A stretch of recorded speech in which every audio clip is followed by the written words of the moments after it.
ජනාධිපති මෛත්‍රීපාල විනාඩි 5ක් Unlike both President Kumaratunga and President Sirisena, I was not elected.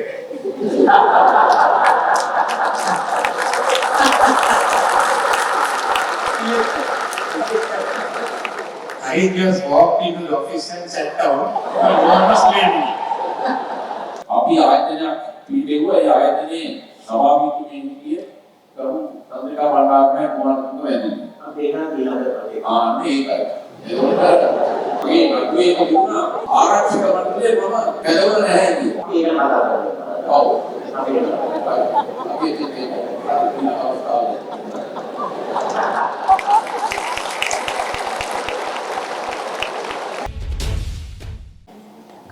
President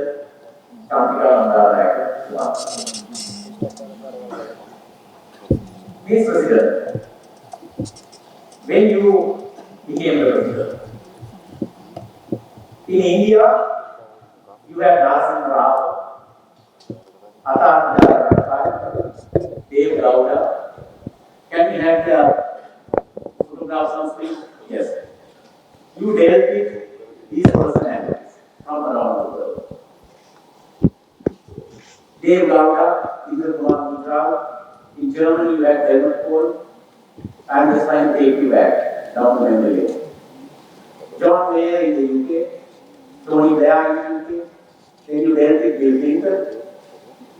You dealt with Jiang Zemin in China and Boris Yeltsin in Russia. Your rule was from 1994 to 2005. You were twice elected to president. One of the most challenging issues you faced was the ongoing civil war. After India aired off food supplies, our relationships with India were at a very low level. The conflict was at its peak. There was an attack on the life.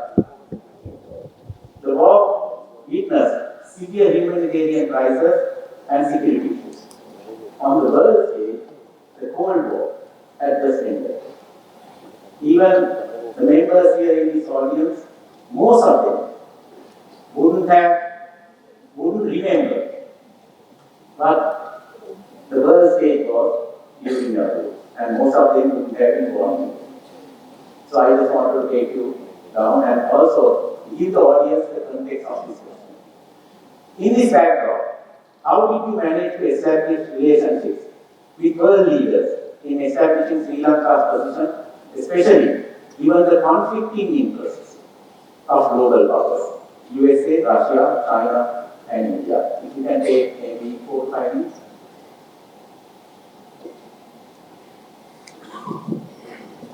The question is so complicated, I don't know if I can answer it.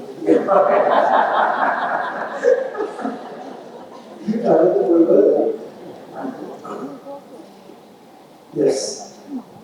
So I just want to hear from you how you manage these world powers in establishing our position. Because when you came to power, you were in a very precarious. Well, you see, when we came into power in 1994, Sri Lanka had a very bad reputation for human rights violations. Yeah. Maybe 2 years before I came into power, it was isolated. It's not because I have the inquiries for experience. It had improved, but for many years, the human rights violations in Sri Lanka against the minorities, against even the majority opposition parties, and all that was very, very low. So, obviously, the first thing we had to do, not only to please the international community, but for our people, was to re-establish democracy and democratic governance, which I think we did very successfully. As we came in, I had 4 or 5 slogans that was my main slogan. Democracy, human freedoms, respect for human rights and all that. And we did a lot in Parliament, we brought in laws to ensure fundamental rights, women's rights, children's rights, and all that kind of thing. So I think the world began to look at us differently. And we had a lot of warm reception from leaders. Then also the seething ethnic problem, which at that time had saw no solution. We came in with the solution. And at the time I contested for the provincial council, then for the general elections and the presidential, in my opinions of each other.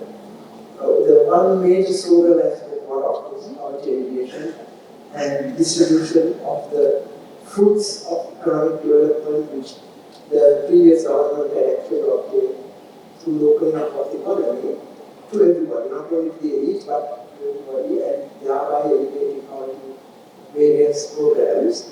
But the second equally important one was the resolution of the ethnic problem. And we came in saying that we are willing to give extensive revolution. Within 1 year, we presented to the country the constitutional project that I was talking about, with extensive revolution to these regions and to all communities, religious, ethnic, and all that. And we worked on that, so now we are talking about the reaction of all the relationships my government had international. Especially India. How do you balance India in this ecosystem? So generally they were all very happy with the solutions we were proposing for the resolution of the problem as well as the human rights situation, improvement of that. They were very happy. And in fact, various international known human rights watch and all that kind of thing gave us a lot of support and praise and all that. India, first and foremost, we realized that foreign policy wise that the most important part of Sri Lanka was India. India. Yes. Yeah. That's Himalayas. Yes. So, geography. Yeah. And all the ancient cultural, religious, political connections that we had. So we developed that. And we immediately started discussions with them. And we told them at that time India was fully involved in Sri Lanka, maybe even too much, in fact, resolve the issue. So when they saw what we were proposing, they were very happy. But if USA, Russia and China encourage you to build better relations with India, what was their reaction? Not particularly. So we had a very independent foreign policy and we would not have tolerated anybody telling us what we should do. Right. And they didn't tell us. Okay. But we know that they must have appreciated it. Yeah. But they were beginning to work very closely with India. After the time period of Mrs. Indira Gandhi, the relationship with the US were very strained. The US and India worked closely. And they were happy, they showed us that they were happy. Our relationship with the UK was also at a low level after the High Commissioner, UK High Commissioner's incident just before we came to power. Yeah. And so we were able, I think the main basis of trust that the world, we were able to build with the world was that we improved the human rights situation, democracy, democratic governance, anti-corruption in a big way, and the so once that basis was there, it was very easy to build relations, one-to-one good relations with the foreign leaders. Thank you. Moving on to President Mike Pence. ඔබතුමා ජනාධිපති වෙන්න 2005 ජනාධිපති වෙනකොට ඒ ඉස්සෙල්ලා තිබිච්ච අවුරුදු 10 වගේ ජනාධිපති මහින්ද රාජපක්ෂ මේ ඉන්විටේෂන් එක ඇක්සෙප්ට් කරලා දුන්නා. හැබැයි අවසාන මොහොතේ මානෙන් ගියා. ඒකෝ එතුමාගේ කාලේ මුළු කාලේ වැඩිපුරම තිබුණේ යුද්ධය අවසන් අතර. ඊපස්සේ යුද්ධයේ ජයග්‍රහණය තීරණාත්මක වගේම මතභේදාත්මක වුණා. රාජ්‍ය ආරක්ෂාව, මිනිසා ඉතිවාසකම් සහ මානසික වගකීම් ගැන උගා ජාත්‍යන්තර වශයෙන් කතා කරලා. ඒකට ඔබතුමා ජනාධිපති වෙනකොට ලෝකයේ අනෙක් රටවල් වල හිටියේ ඇමරිකාවේ බැරක් කරනවා. ඊට පස්සේ ප්‍රතිකාලයකට වුණා ගමන තමයි. අනාගතේ ඊට පස්සේ ජර්මනියේ මොනවද කරලා ඇන්ජාම කරනවා. GST consultant. එතකොට ඇමරිකා UK වල එංගලන්තේ ඒක ප්‍රාදාන දෙවි කැමරා ඒ සමයේ පොලිස් කවුන්සල් එක කරනවා. CNC ජීපී එක කරනවා. ආයෙත් මොකද ඉන්දියාව. ලැබ්නර් පුටින් ඉන්දියා රෂ්‍යාව. මේ වගේ තමයි උතුමාරන්නේ. එතකොට උතුමාගේ පාලන කාලයේ සම්පූර්ණනේ අභියෝග අවස්ථා මිශ්‍රණයක් හැටියට. mix of opportunities and challenges. මේ පෙනී ගියේ දේශපාලනය හා සමාජ ආර්ථික පරිසරයේ ඇති සම්පූර්ණතාවය. ඔබ පාලනය කළ සමහර රෙගුලේෂන් ගවර්න්මන්ට් එක විතර දේශපාලනය ලැබුණා. ඔබතුමා සාපාලනයෙන් නියෝජනය. ඒක පාස් කාර්යය උතුමාගේ රජයේ බලවත් සිදු කරනවා.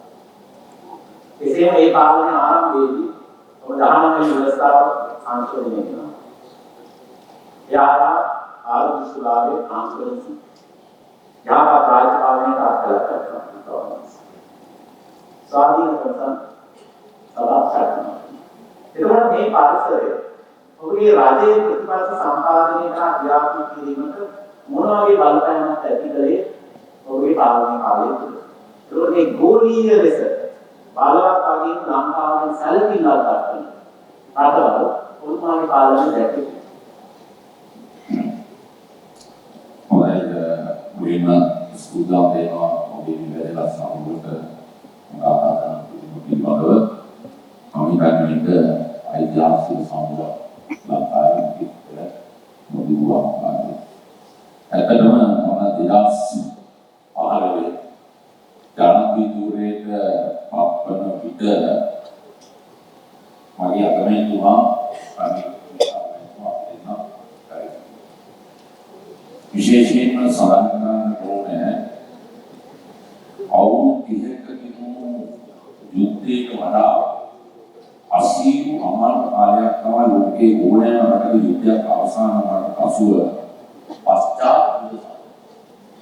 පශ්චාත් යුද සමයේ තමයි ජාතීන් අතර සමගිය ගොඩනැගීම, මිත්‍රත්වය, සැකේ දුරු කිරීම, සහෝදරත්වය ගොඩනැගීම ඒකට පිළිගන්න. ඒ සඳහා අපිට ඉතාම වැදගත් වෙන්නේ ප්‍රධාන වශයෙන්ම ලැබිච්ච ජාත්‍යන්තර සහයෝගය සඳහන් කළා. මේ ජාත්‍යන්තර සහයෝගය ලබා ගැනීමේදී මම හිතනවා ගරු සිංහව වර්ණානායක මැතිණියගෙන් පස්සේ වැඩිම ලෝකේ රටවල් සංඛ්‍යාවක් අපි සමග එකට වැඩ කිව්වේ සහයෝගය දුන්නේ මිනිසුන් අත්සන් දෙන්නේ මගේ ආශිර්වාද කියලා මම කියන්නේ. ඒකට පශ්චාත් යුද සමයක ඒ කටයුතු කරගෙන යෑමේදී එකක් තමයි මම බලයට පත් වෙන විට එක්සත් ජාතීන්ගේ සංවිධානයේ මහලේකම්තුමා කියලා සම්පූර්ණයෙන්ම අපි ඈත් වෙනවා. ඒ වගේම තමයි එක්සත් ජාතීන්ගේ මානව හිමිකම් කොමිසම සභාව සම්පූර්ණයෙන් අපි ඈත් වෙනවා. ලෝකේ රටවල් රාශියක් අපි ඈත් වෙනවා. ඒ මොකද අපාලයෙන් කලින් ඒක බලකාරී එක්සත් ජාතීන්ගේ සංවිධානයේ මහලේකම්වරයාගේ සිට ලෝකේ රටවල් අසල්වැසි රටවල් කරගම ඕ කියලා දුරු පොරොත්තු දීලා අපේ විශ්වාසය නැති වෙනවා. එක්සත් ජාතීන්ගේ මහලේකම්වරයා නැතිලා විලාස් අපි මේ මාසෙ ලංකාවට ආපිලාවි එතකොට ලීපන් යුද අපේ ආදායම් කිව්වා ලීපන් නෙවෙයි රොකටේකු මහලේකම්වරයා මිල්ලිගේ එතුමා කිව්වා මේ ආත්මීය සංශෝධනය ක්‍රියාත්මක කිරීම අවශ්‍යයි. ඊට පස්සේ එවැඩේතු අපේ නායකයින් කිව්වා 13 නෙවෙයි ඊට එහා යනවත් අපි ඈත් කම් කරන්න. ඒක ඒකට ඒ විදිහට ඉන්දියා රජයක් යුඑන් එකක් වුණා. මානවීය කොමිසම් සභාවක් වුණා. ඒකට ආණ්ඩුවේ සමහර ඇමතිවරු ලංකාවේ යුඑන් ඔෆිස් එකට ගිහිල්ලා බිම නිදාගෙන යුඑන් එක විරුද්ධ සරණ පාඩම්. රටේ ප්‍රධාන ගිහිල්ලා ඒගොල්ලන්ට කැවිලි. අනිත් පැත්තේ ගත්තාම අවුනිදේ පිළි කොන්සාල්ස් තුමිය විසකාතුන්ගේ වණින් වාගේ ලංකාව පැමිණි වෙලාවේ ආර්මී නියෝජක පිළි කිව්වා අවුනිදේ පිළි මට විවාහ කරගන්න කියලා නෑ. ඉතින් මේවා එක්ක ප්‍රධාන වශයෙන්ම යුඑන් එක අපිට එක්ක සම්පූර්ණ නැහැ. ඒකට යුඑන් එක ඇත්තටම යෝගා සංගමය අපිට ඇත්තේ ඒක. ඒ වගේම ජාත්‍යන්තර මූල්‍ය ආයතන IMF, ADB, World Bank, දෛනිකද, කුලිකද මේ ඔක්කොම අපිට ඇත්තේ ඒක යුඑන්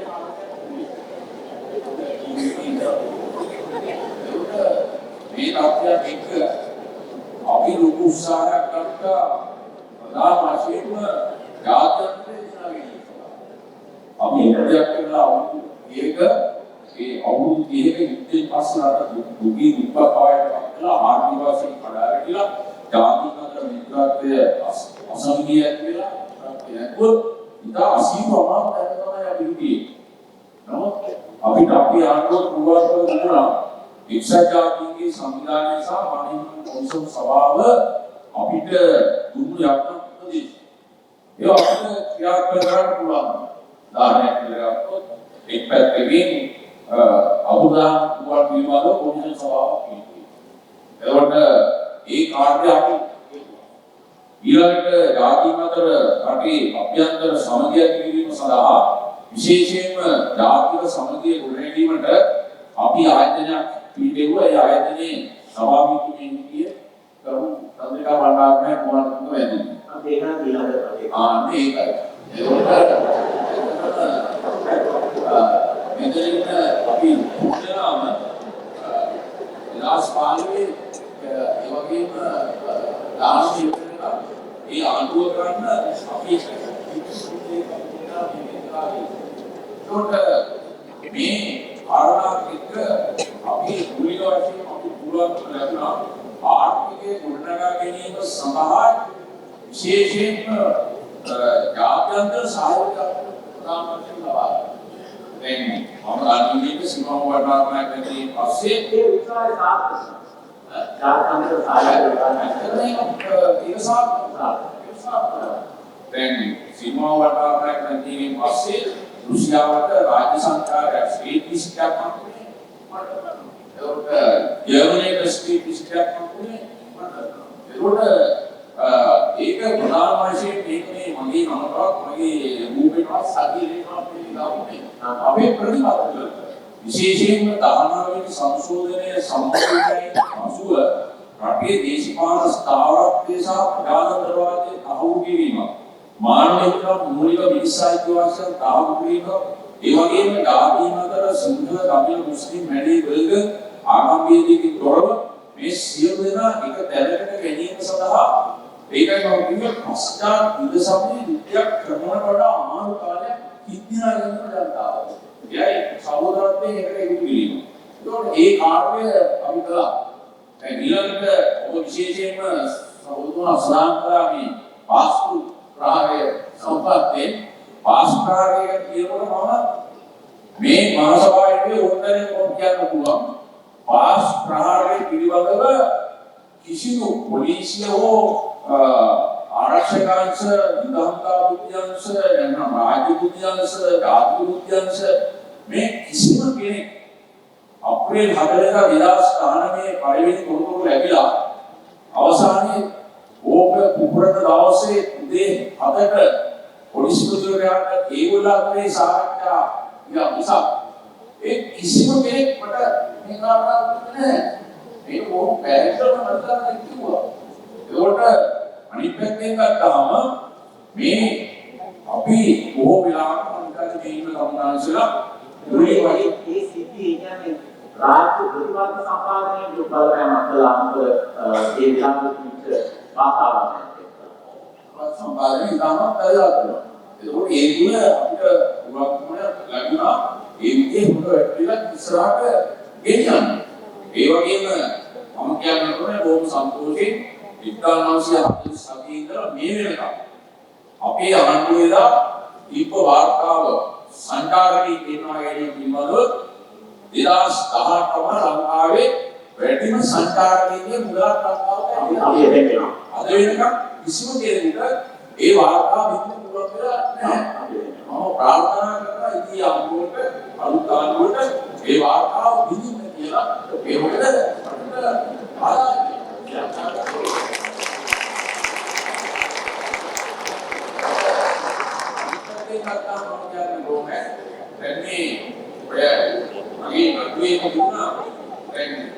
ආරක්ෂක මණ්ඩලයේ මම කැදවල නැහැ කිව්වා. ඒකට අපි ඒක කතා කරමු. ඔව්. අපි ඉතින් අවස්ථාවේ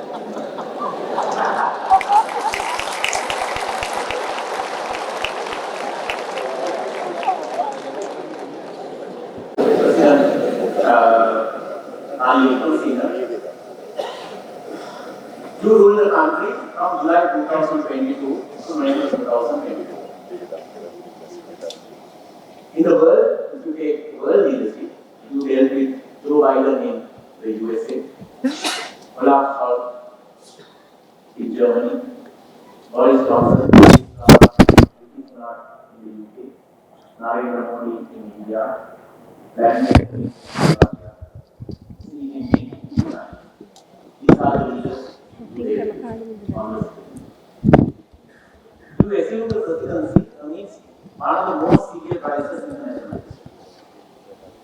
Your 2.5-year term was defined by several critical challenges. The nation was on the brink of economic collapse, depreciating currency, food, medicine and fuel shortages. You passed the 22nd Amendment, thus re-empowering the 19th Amendment. Re-empowered independent commissions, gave fresh hope, but couldn't perhaps really capitalize on the opportunities. My question is, how did you leverage on the diplomatic connections you built over 40 years to overcome the multiple crises faced by the country when you assumed office? Going on, do you think geopolitical power play plays a major role in Sri Lanka's policy making and implementation? And to what extent we have to appreciate to India's support? 2-3 questions, Mr. President, but let's see. Unlike both President Kumaratunga and President Sirisena, I was not elected.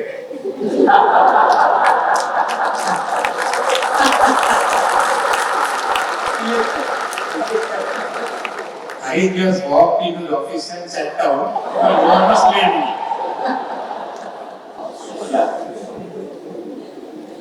But I have had the opportunity of serving as Prime Minister under both of them. I mean, basically, what I had was to deal with a country that was bankrupt. There was no money, there were queues, people were finding it difficult to live. So first part of it really was, I went into Japan. That was the only country I went to initially. I'm from Mr. Abe's funeral, but I met Prime Minister Kishida. And I must thank him for all the help that he gave after that. Japan always stood behind us. Everywhere we turned to, Japan had already intervened and made it smooth for us. Secondly, a person that I was in touch with was the managing director of the IMF, Study Oliver. She was helped us. In fact, I spoke to her in 2021 December. By chance, I was a friend of mine was in discussion. And we discussed and she said, go and tell your president. So I went and met President Gota 3-4 times. he agreed on some of these, but his officials didn't carry it out much. Otherwise, we would not have this problem today. Of the others I have dealt with immediately was the Indian Minister of Finance, Nirmala Sitaram. Of course, I was dealing with Mr. Prime Minister Modi, I had known him earlier. But immediately was the $3.5 billion loan given to us by India, which really helped us along the way. So these were the people, and Janet Yellen, Secretary to the Treasury of US. I always said there were 3 women who saved us. Kristalina, Nirmala Sitharaman, and Janet Yellen. Really, they were very useful. First one I met was Samantha Powers, who had been to Sri Lanka, we known her. And I was trying to get them to start the yalla cultivation. We basically didn't have any money. We had a few $100 million. But Samantha Powers gave some money from USA, and then the World Bank gave us the other money. That was the start. We got the other season going. Of the others, Mr. Narendra Modi, I've known him well. So I was in communication, I went to India the following year. Similarly, President Xi Jinping, I met him in 2024 when I went for the BRI conference. But I had sent messages to him. Of those who were useful to me really was the Chancellor of Germany, who also helped us. I met him first at one of the climate change conferences, and thereafter also President Macron. President Macron was there, he really helped us. President Biden I only met at the UN conference, but I was dealing with Janet Yellen. As far as UK was concerned, by the time I went with Boris Johnson, no longer Prime Minister, I know him well. Liz Truss was there. Yes. I went there for the funeral of the Queen, and she did last till the coronation even. Yes. I only spoke to her at the reception. I only spoke to Mr. Sunak also at the reception. So there was very much of discussion with the UK government.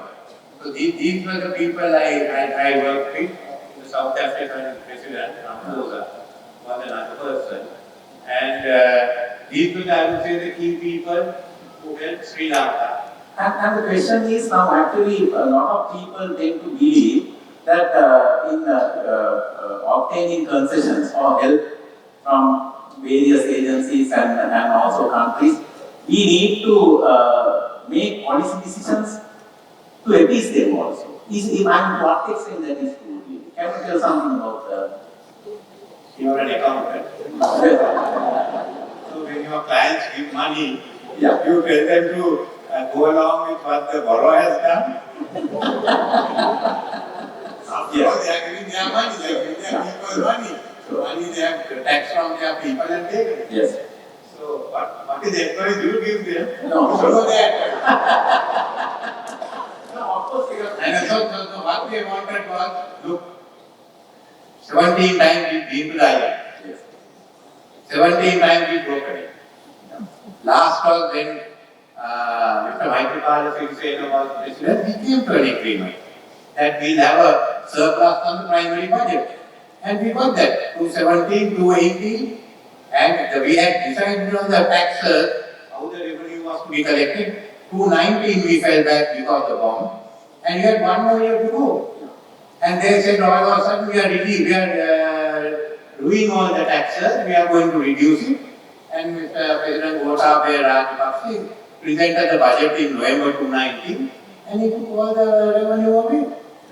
You are already happy because that reduced and tax had been reduced, but it was just the beginning of the disaster. And that's all. Then we went to elections. And if we kept on with the agreement we had made at that time, and we finalized it in 2020, they should have gone for another loan. Then we went to the election, the UNP is given that the economy is bad and we need $6 billion. So no one listened to us.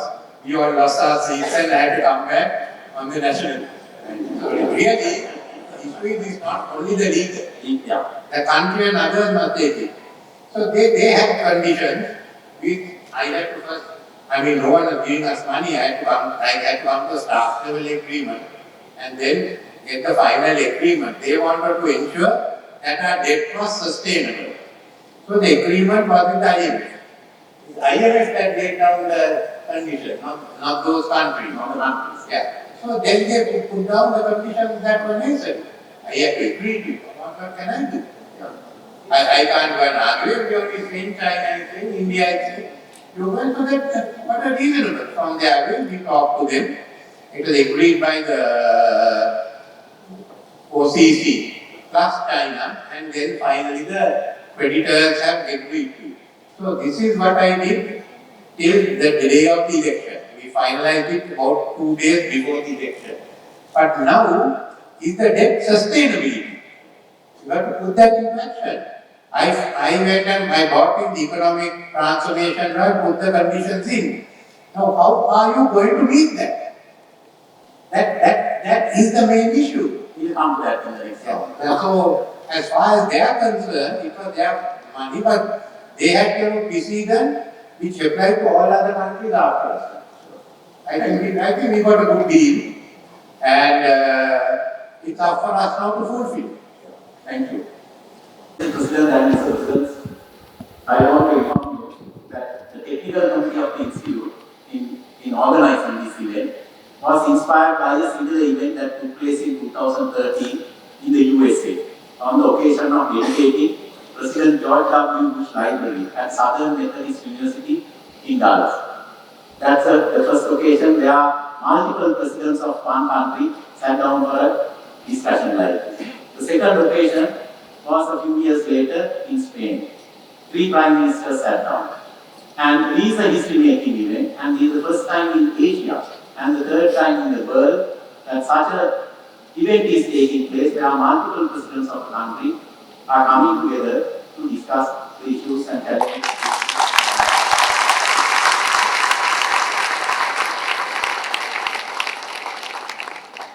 Thank you.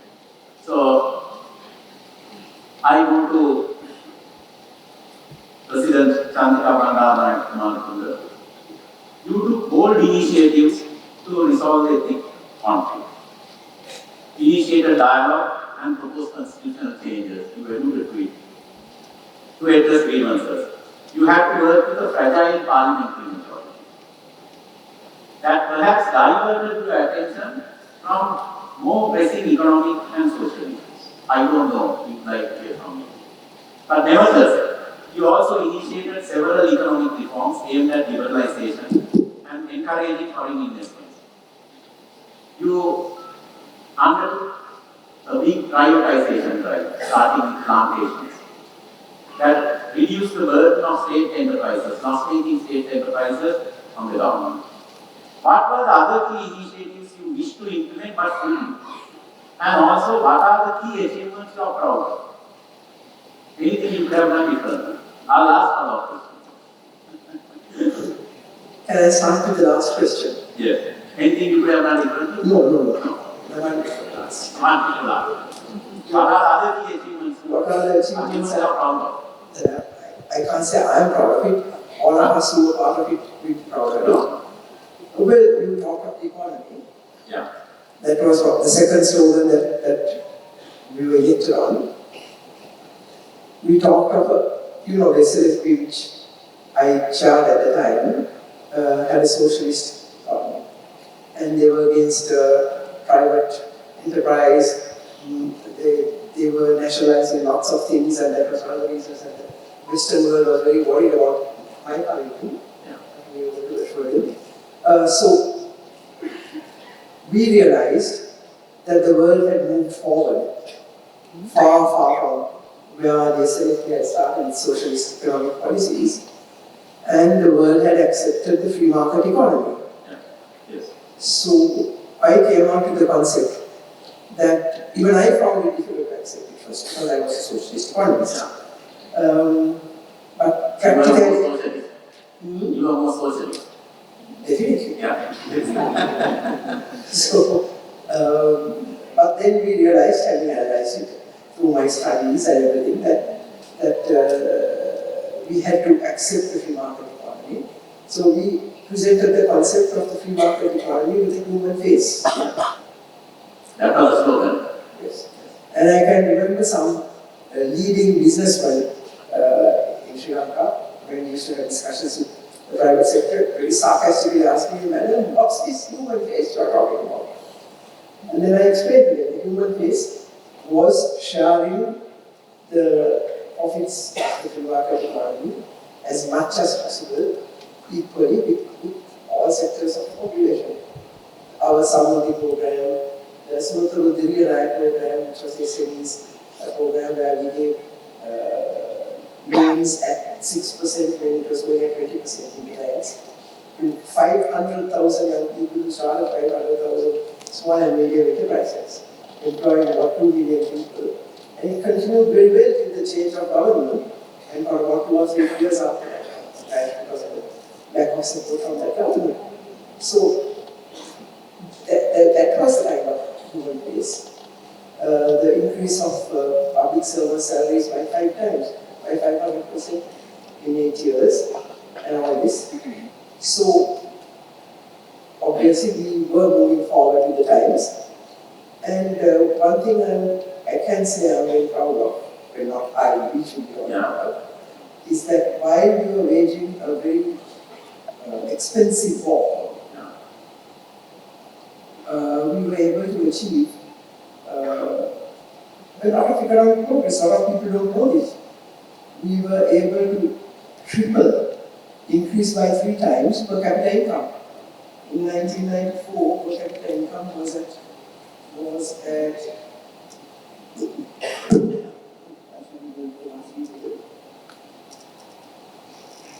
32,000 rupees.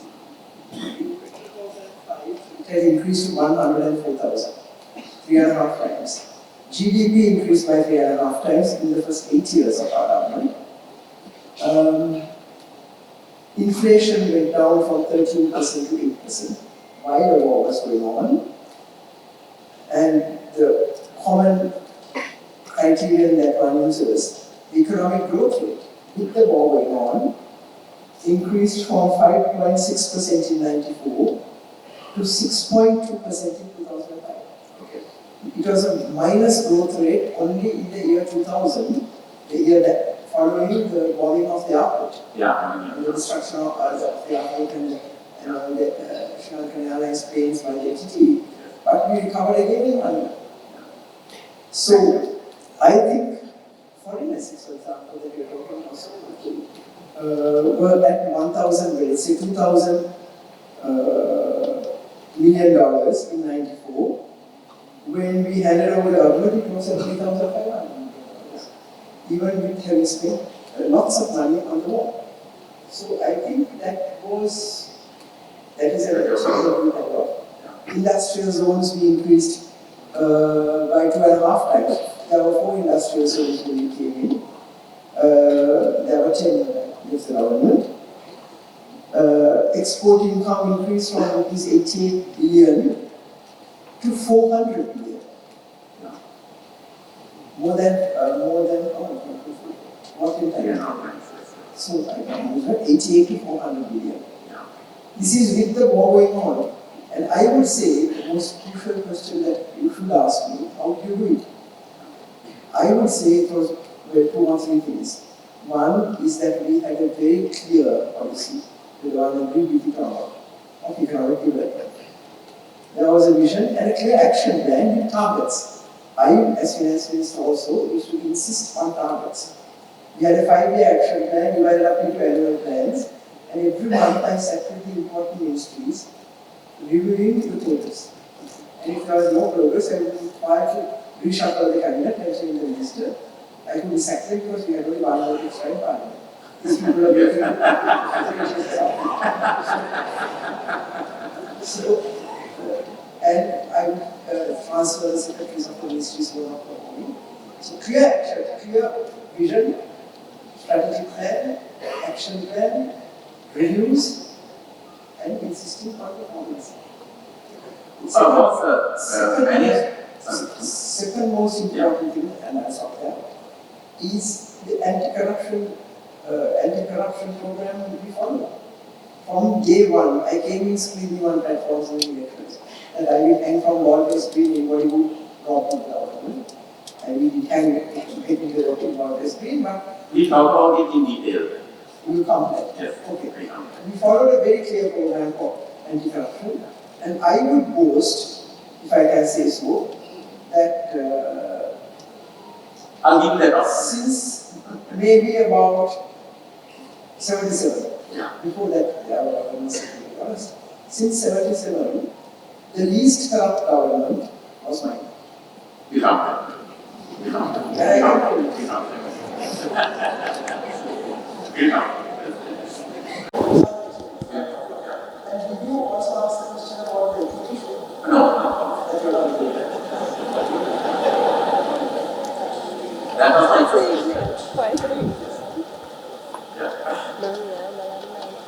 ජනාධිපති මෛත්‍රීපාල විනාඩි 10ක් කතා කරා.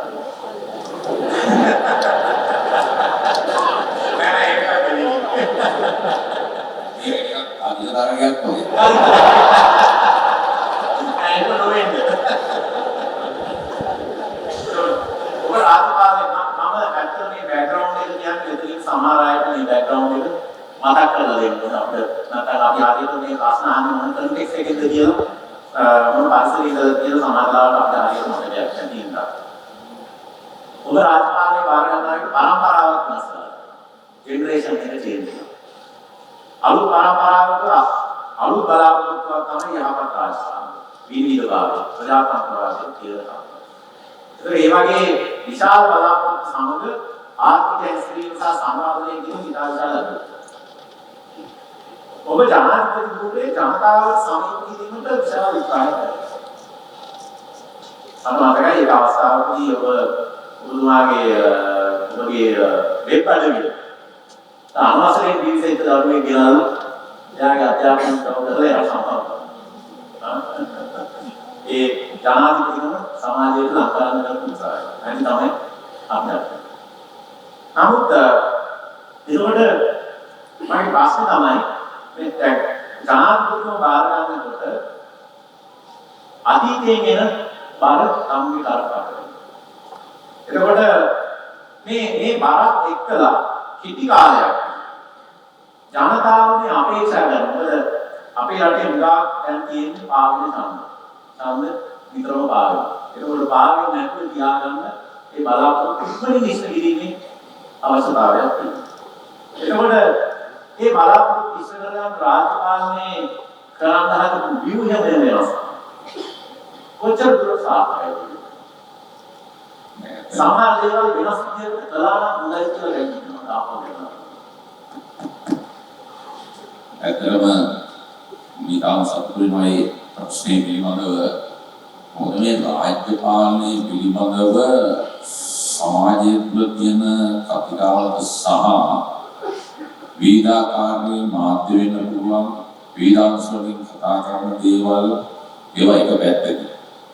නමුත් මේ ජනාධිපතිගේ වාඩි වෙච්ච කෙනෙකුට තමයි දැනෙන්නේ ඒ කියන ප්‍රශ්න මොනවද? සමහර දේවල් කියන්න පුළුවන් දේවල්. සමහර දේවල් කියනවා අදත් මට මෙතනවත් කියන්න බැරි දේවල්. ඒකට මූලික වශයෙන්ම දැන් නව තරුණ පරපුර ඒගොල්ලන්ගේ ලෝකය සඳහා ඒගොල්ල වේගයෙන් සමාජ මාධ්‍යයක් එක්කලා ඒ වගේම තාක්ෂණික නවකතාවක්. ඒකට අපි ඉස්කෝලේ යනකොට පොල්ටෙල් මේ නාම්පුතෙල් පාණින් අපි පාඩම් කරපු අය හැබැයි දැන් එහෙම නෙවෙයි. දැන් සාමාන්‍යයෙන් ගෙදරක ඉන්න ළමයි ඇලකට වස්සලා නාවන්න බෑ. වැවකට වස්සලා නාවන්න බෑ. ඒ මොකද ඒගොල්ලෝ ඔක්කොම බාත්රූම් වල තමයි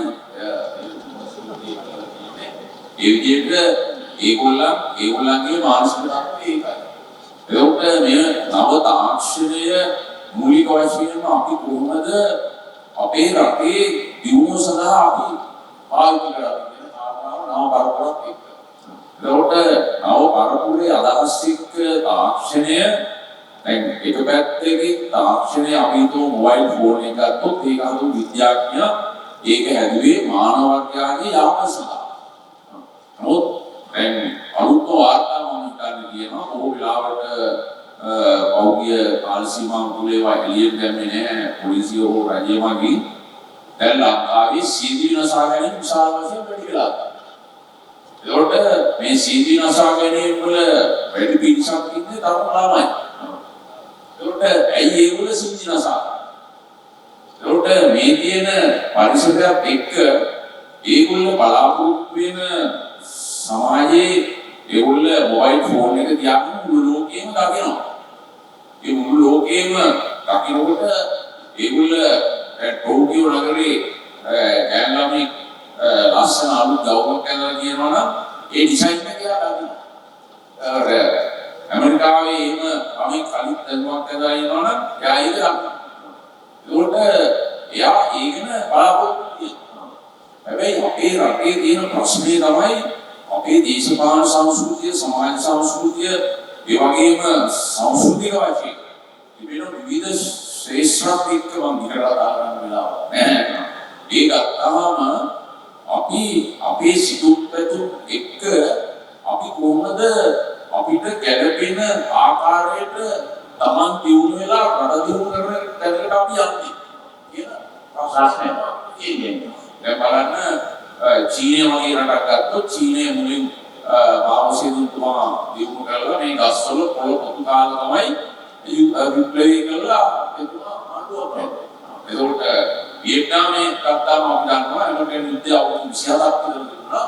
නමුත් අද වියට්නාමයේ ලෝකේ ඉතාම ඉහළට ආර්ථික වශයෙන් ඇවිල්ලා තියෙනවා.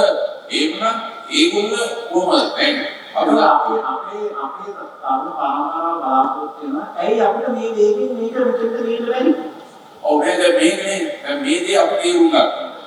චීනය, කොරියාව, ජපානය, වියට්නාමය වගේ රටවල් ඒගොල්ලන් යුද්ධ වලට මුහුණ දීලා ඒගොල්ලන්ට ආහාර හිගයන් නැති වෙලා ඒගොල්ලන්ට අගෞරවයක් කතා කරනවා නෙවෙයි. ආහාර නැති නිසා ගහකොළ වල තියෙන දේ ඉතාම සත්තු දැන් අපි බලවස්සා නෑ නේද? හැබැයි අපි දන්නවා ලෝකේ රටවල් කීයක බලවස්සා නැද්ද? ඒකට ඒ විදිහට මොයිකුත් මේ කුමිනියෝ මොයි දේවල් ඉපොද ඕනෙකේ කන පටන් ගත්තා. එයාලා ඇත්තටම කෑම නියත දුර්භික්ෂත් එක්ක. දුර්භික්ෂත් නිසා. හැබැයි ඒ අමාරුකම් තුලින් මේගොල්ලෝ ගොඩ නැග්ගා.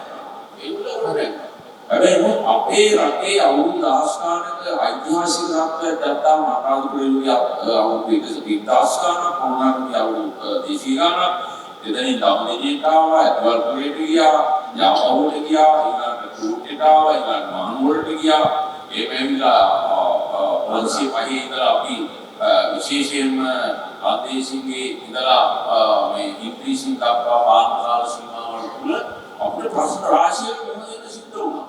ඒකෝට ඒ සිද්ධ වීම එක්ක අපි ප්‍රධාන වශයෙන් විදේශිකයින් අපේ රට අවුරුදු 400 ගණන් පාලනය කරනවා කියලා.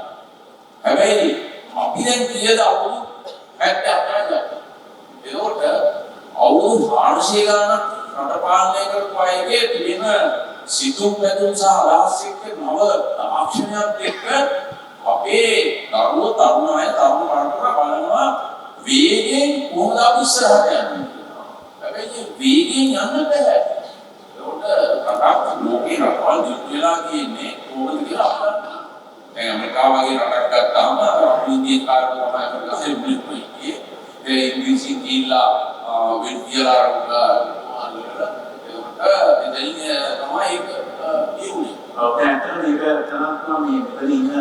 අපේ ගණකාධිකාරීන් accountants ලා පැදගත් මොකද ආයතනයක උනත් ඔය පරිසරයම තමයි තියෙන්නේ. ආයතනයකත් ඔය පරිසරයම තියෙන්නේ. මොකද සමහර ලාවල සේවකයෝ එහෙම නැත්නම් කොටස් ඉන්න වෛද්‍යකාරයෝ බලාපොරොත්තු වෙන තරමටම ඒ වේගයෙන්ම ආයතන සමහර ලාවල ඒ කරන්න බෑ. ස්වාභාවිකව ඒ වේගයේ උතරම් කියලා කියන්නේ අපි ගමු පාසලක් ගමු. අද ලංකාවේ පාසලක ඉන්න කුරුට්ටේ එක උඹ ඉන්නවා. ඒක උඹ නෑ. අපි රජයේ කාර්යාලයක් ගමු. රජයේ කාර්යාලයක් ගත්තොත් රජයේ කාර්යාලයේ ඉන්න නිලධාරීන් එක දැනගෙන ඉන්නවා. ඒ වගේම අපි ගත්තොත් ශ්‍රී ලංකාව පොලිසිය ගත්තොත් ඒගොල්ලන්ගේ විශේෂයෙන්ම ප්‍රොමෝෂන් මාර්ගී මොකද ප්‍රශ්න නිසා ඒගොල්ලන්ට අත්‍යන්ත ප්‍රශ්න රාශියක් තියෙනවා. මේක ලේසි වැඩක් නෙමෙයි. ඒකෝට ඒගොල්ලෝ ඒවත් එක්ක තමයි උණු වැඩ කරන්නේ. ඒකට සමානලාට තමන්ට සුසු දැන තමන්ට හම්බුනේ නැත්නම් එයා කාර්යක්ෂම රාජ්‍ය නිලධාරියෙක් වෙන්නේ නැහැ. ලංකාවේ රාජ්‍ය සේවය අද ගත්තාම කාර්යක්ෂමතාවය මම හිතන්නේ මේ වෙලෙට 125ක් 30ක් අතර වගේ තමයි තියෙන්නේ. අපි එතෙන් ගමු. ඔව්. ඒකට ඒ විදිහට ගත්තාම බලන්න අපි මුදල් දාපු නැතිලා ඉන්නේ කියලා. ඒකයි. රජයේ කාර්යාලයේම විලාපදා පොලිස් අතරේ ඒගොල්ලන්ගේ අභ්‍යන්තර ප්‍රශ්නේ හරියට දේවල් නෙවෙයි. ඒක මොකක්ද කල්විදල දේවල්.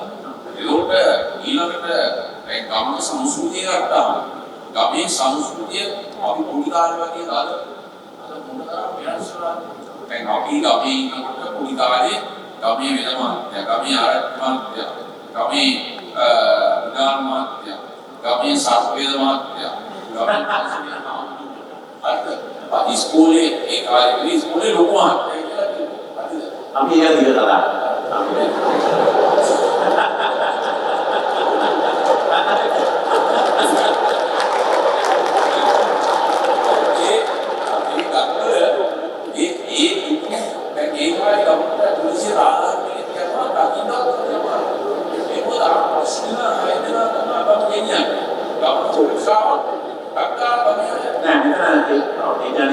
රාජපාලනයේ තියෙන සංකීර්ණතාව.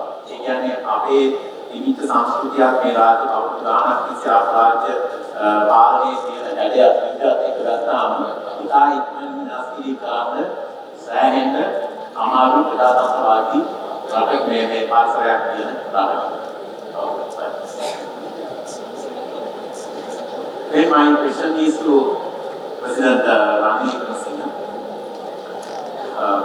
After 2022 July uprising, multiple generations of people were demanding change. Multiple generations.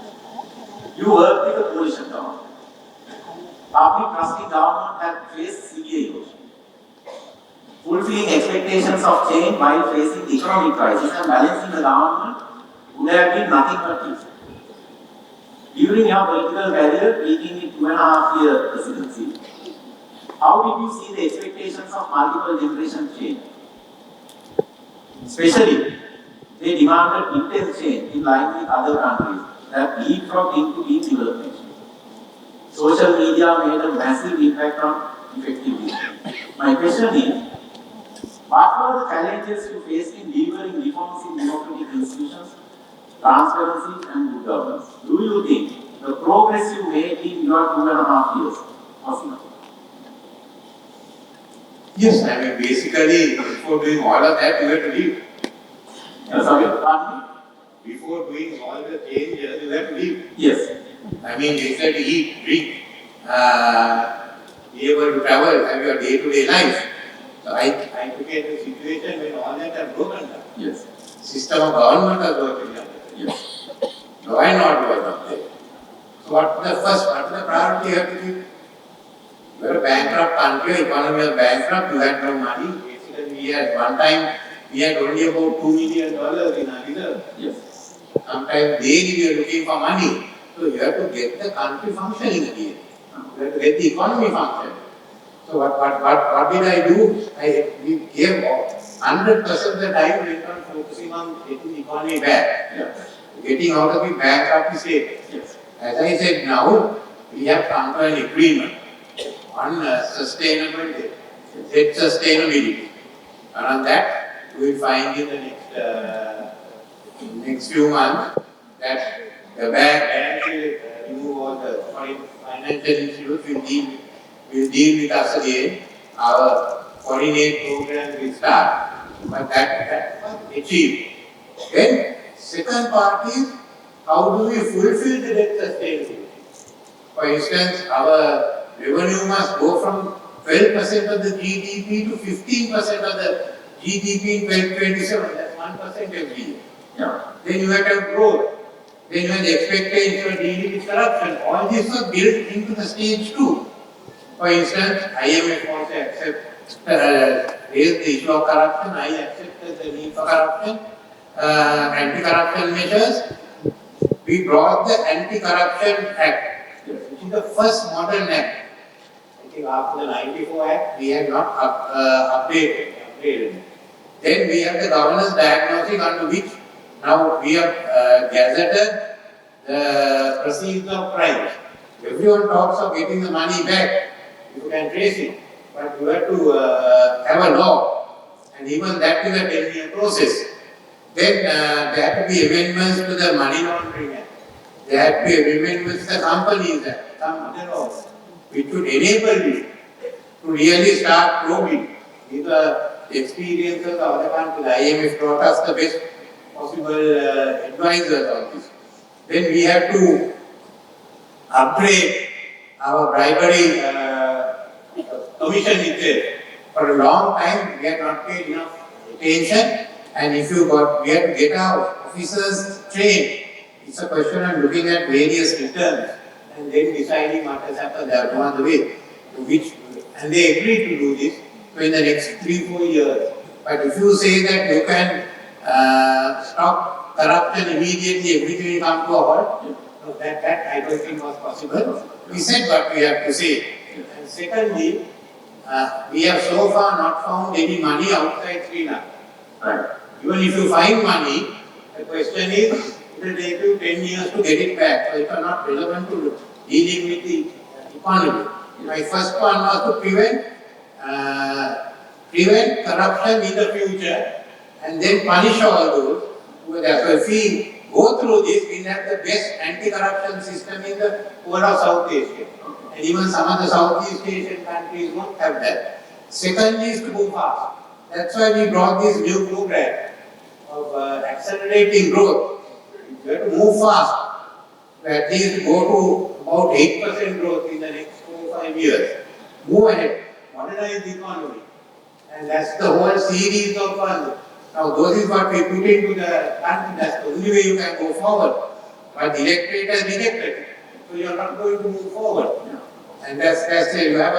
Now you are having an issue that has been resolved between what the present NPP has said they will do and what is in the agreements with the IMF. So either the IMF must agree to the NPP programs or NPP must agree to IMF programs. So that is what has to be decided now.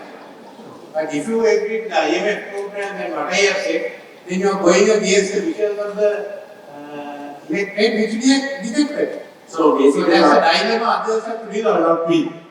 So basically what you are saying is that you are happy with the progress you made in the... I'm happy with what I did. Yeah, sure. And I think that was the way to go forward fast. Yeah. But now you are in a fix where you have to decide. Yeah. If you don't, I mean, how are you going to get additional, how are you going to get additional revenue? How are you going to for the government? Which means, are you going to put any new taxes? If so, where? The present government has said that they'd like to raise the ceiling. Yes, you can raise the ceiling, but then you have to tax something else. And already there is a tax on property which they proposed. We said there are a lot of problems on it. So if that tax doesn't come in next year, where is the government going to find this money? So this whole issue is, can you bring down the taxes as promised? Yeah. Can you bring down the taxes as promised? Secondly, if there is a Middle East war and the price of oil goes up to about 110 or so, how are you going to deal with it? Sure. So these are issues which you have to deal with. Because already we have shown a way, it has been rejected. So where I am going? That's the issue. Thank you. Thank you. In fact, I must say something about this audience also. This audience was also eagerly awaiting this session. And it showcases their willingness to understand deeper dimensions of national politics. Please put your hands together and give a round of applause to yourself. Thank you. So with this I move on to like one we started talking about corruption and I said we come there. Corruption has been a pivotal issue in Sri Lanka's political system for 1.5 decades, even preceding your. You also struggle to address transparency and accountability.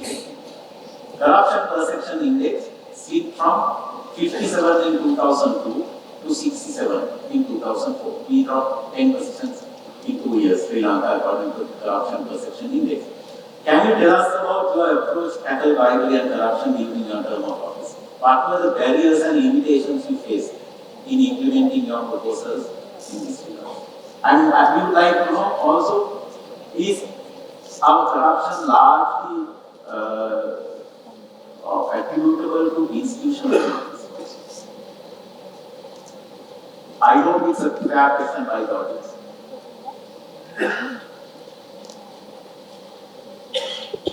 I think corruption is the one factor that has completely destroyed not only our economy, that's obvious. We became bankrupt because of the huge, massive corruption that went on into governments before we declared ourselves bankrupt. But it has also destroyed our entire society.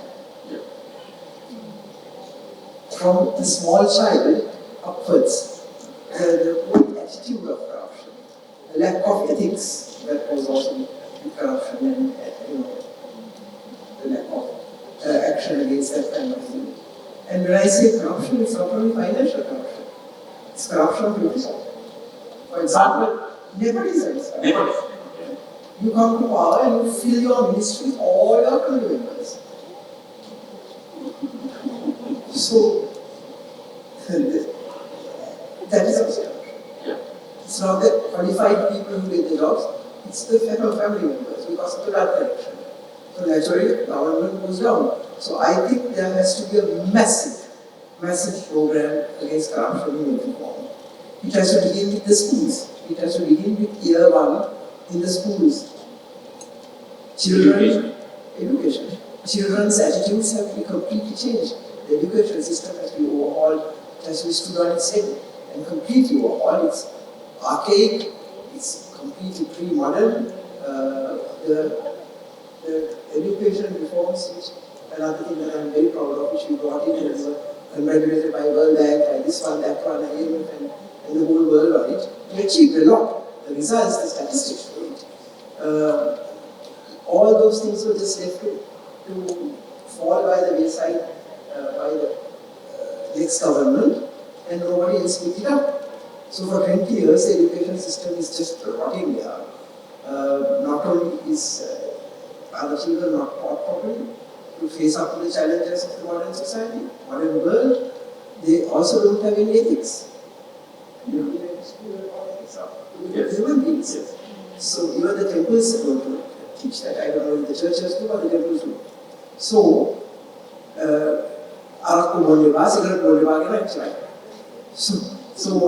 the school system, like we had a special subject on ethics. We had another subject on peace. So, from there itself, with modernizing education, we have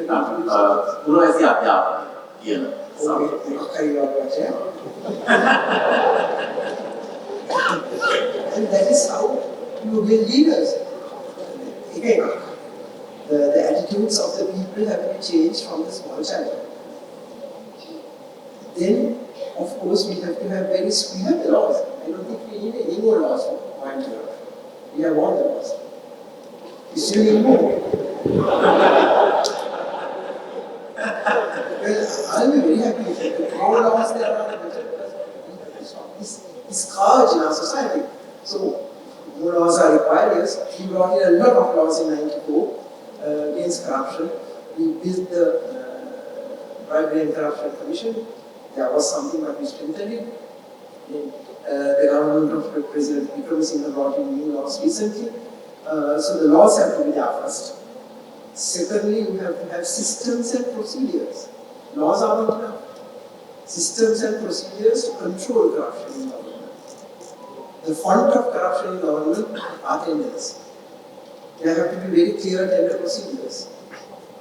For the first So you time, thought our systems and procedures were not strong enough even then? no, in '94, we brought in something called the tender procedures document. Yes. I personally got involved in drafting it, and I remember within 1 year we sent it to all the secretaries of ministries saying you cannot carry out any tender outside of these procedures given in this. Everything was in that, including all these tenders that are not Procurement. procurement process are tenders that are not all Unsolicited. even for unsolicited proposals we had a separate chapter how to regularize that, and we were able to control corruption quite a lot with that. Then secondly, of course, the ethics again. Who's going to lead it? You can have all the laws and all the systems and procedures were thrown out by the 2005 to 15 government. But even if they are there in name, the people who implement it have to have the right attitude. They have to be completely unscrupulous honest. Scrupulous honest. Scrupulous honest. Yes. Because today our society has learned to say, for example, a businessman wants to get a tender. He comes and lands $1 million on our table and says, it has happened to me. $5 million was brought to my table in Parliament to the Prime Minister's table. I was still Prime Minister. And I said, take it and get out. Now it was brought by the husband of a junior minister in my life. I said, I'll have you arrested now. Get out of this now. Because you're a Korean businessman. So, you have to have that ethics to be able to have strength to refuse. So, you have to begin with the children's minds. I don't know whether you can change the adults who have got so used to corruption now. Yeah. We had a president who used to say, he said this to his cabinet. And he used to say this to his MPs, parliamentary MPs, and his party supporters. So, so this system is what has completely bedeviled our country. And you know, some private sector people may think, the private sector, and that's that. But what you don't realize is, okay, you may get that project for once, twice, but when that becomes the practice of the whole country, the country becomes bankrupt, as we did 2 or 3 years ago. And then that bankruptcy will affect you also. You will have got one business. So this has to be explained to people. Mechanical ethics will have to be covered, and ethics is not only for corruption. We know the number of children, women, and children who are being sexually abused. Wives who are harassed in their homes by their husbands. There are 5 women around who are working for example, whose husbands come to brush and abuse them. So 5 people are fighting for divorce. 5 young people who are around. So this has become an absolute scourge, and we have to handle this kind of thing. So corruption, violence in society, and I think without that, any government without a very focused, organized program led by visionary people, men and women, will not be able to do much without changing this. Yeah. Because now, for example, I must congratulate President Vikram Singh for your achievements in the economic field for stabilizing the economy after it was about to go down the drain. It had already started going down the drain, but it was a little bit more to flush it completely out. And you say it with the IMF program and other things. But corruption was still rampant. Thank you. Thank you.